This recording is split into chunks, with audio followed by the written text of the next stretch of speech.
বন্ধুরা, আমি রিঙ্কু হেসেলের রীতিকথা থেকে সবাইকে স্বাগত।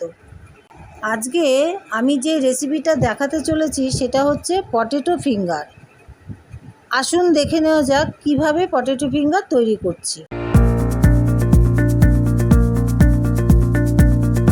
আলুটাকে সিদ্ধ করে ম্যাশ করে নিয়েছি।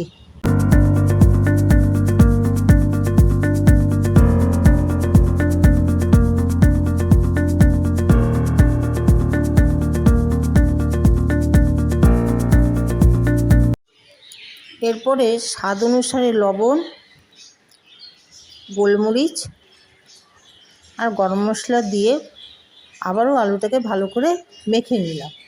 এবারে কড়াইতে তেল দিয়ে ফিঙ্গারের শেপ দিয়ে একে করে ভেজে নিলাম।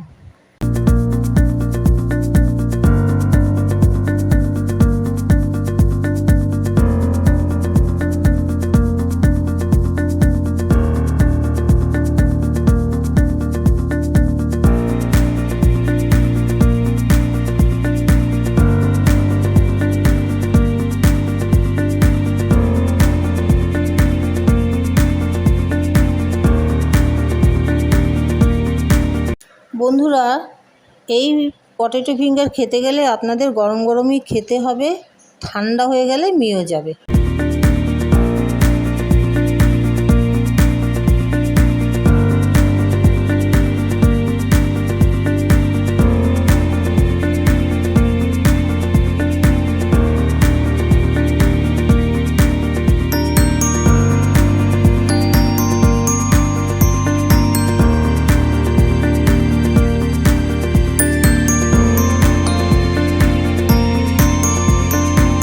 এই রেসিপিটা যদি আপনাদের ভালো লেগে থাকে তাহলে লাইক, কমেন্ট, শেয়ার করতে ভুলবেন না আর পাশে থাকা বেল বাটনটি প্রেস করে দেবেন।